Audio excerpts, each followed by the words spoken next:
Looks like I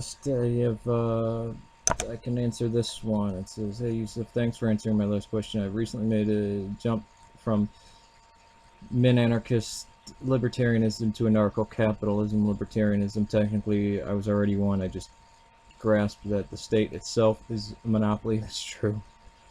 And the forced social contract and voluntaryism are a contradiction.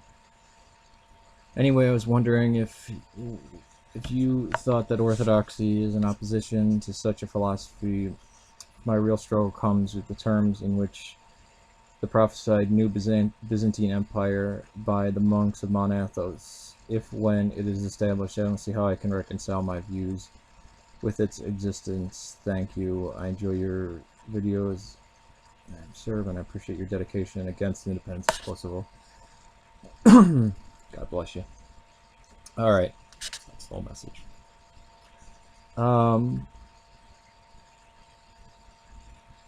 Voluntarism. Yeah, that's freedom.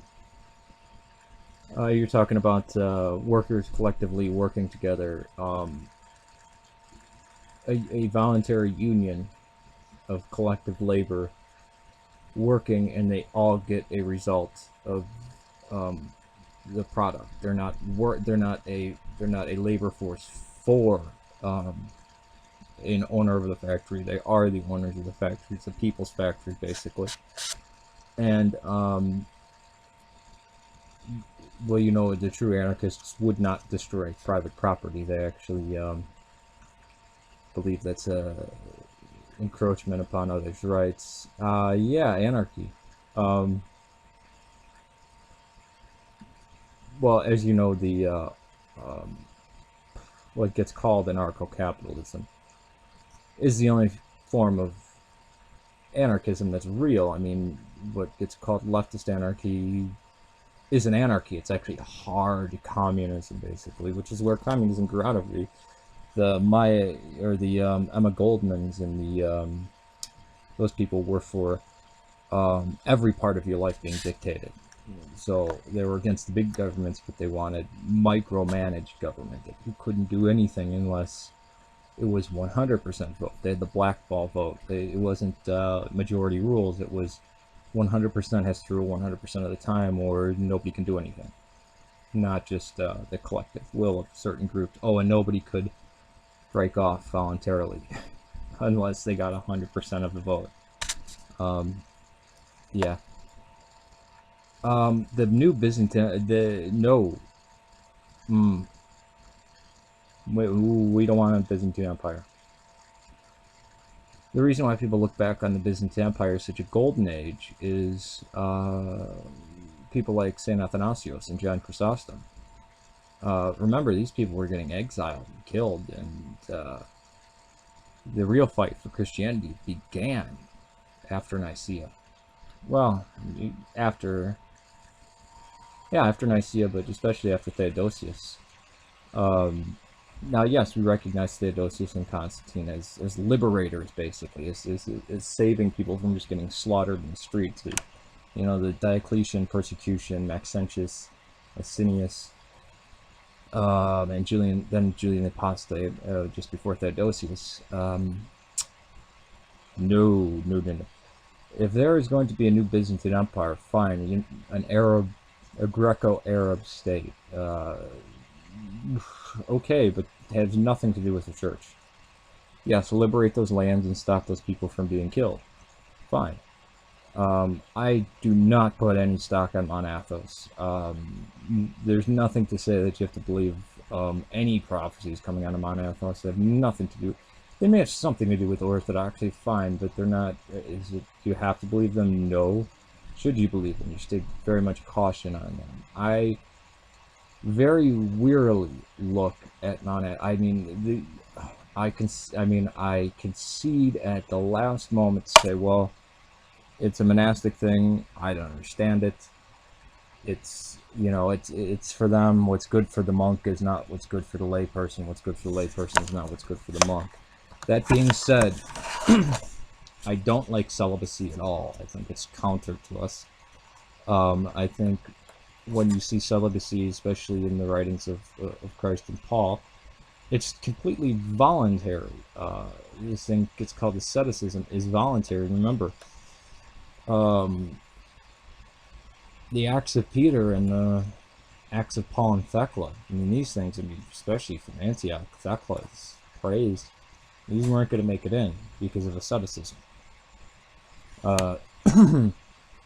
This idea that we, only not the chaste being the Orthodox view of, well, you can be married and be chaste. It's just no sexual morality, no rape, no, well, rape, I guess.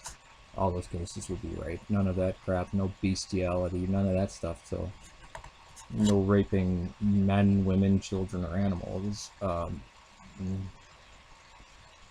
But I mean, the idea of just the God will only. I mean, it's just such a screw view. I don't even know how to preface it, but the idea that if you ever had sex, you're screwed. No. In that Mount Athos, there's you can see a gradual change over the years. I mean, originally there were women there were lay people. There wasn't really a division between the monastic and the non-monastic, and that's how it really was in the early church. But we see Catholic influence coming on there.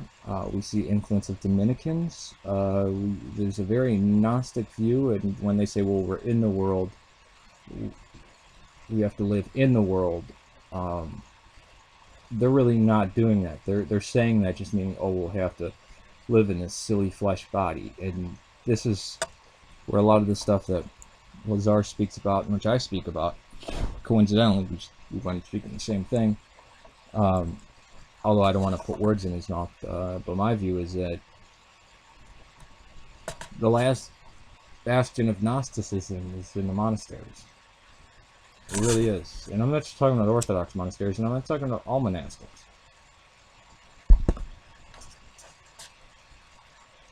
But Mount Athos had a cruel hand over the Arabs. So is Constantinople. I do not recognize Constantinople as the third or the second Rome. I'm more inclined to recognize Moscow. But seeing that all bishops are equal and just they're the first is first in love.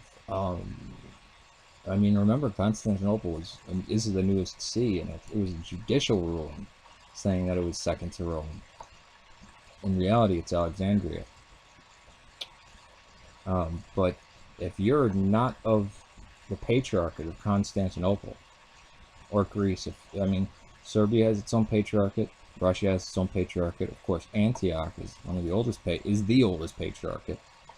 Or if you're from any of these other sees, you have no need to look to Constantinople or Mount Athos. Why would you? This idea that the Greeks rule the church is nonsense. We don't accept the silly prophecies that came out of the monasteries. Well, there's some things that came out of the monasteries around the time of the Russian Revolution that were very good, but there were also some things that were very screwy, especially about 50 years before the Russian Revolution. It was getting very wacky, and there was great concern for that. So, no, yeah, freedom for people. Render unto Caesar that which is Caesar's, render unto Christ that which is Christ. Yeah, we should be free. There should be total freedom, like you say. And I'm for the legalization of prostitution and all drugs. And as long as you're not hurting anybody else, go for it. People get up in arms about gay marriage. The United States is a secular nation. If gay marriage is legalized, that doesn't mean the churches have to marry people. It's just some recognition of the government, and I kind of think gay people are kind of silly for asking that. If you have a relationship, why get the government involved? You can always sign powers of attorney over to people and have living wills and stuff like that. It's, if you want to see somebody in a hospital, where the rights, to who's to take the child after a loved one dies, things like this. But I kind of view them as, why get the government involved? The United States, you always want to, whenever you really love somebody, you always want to get the United States government involved.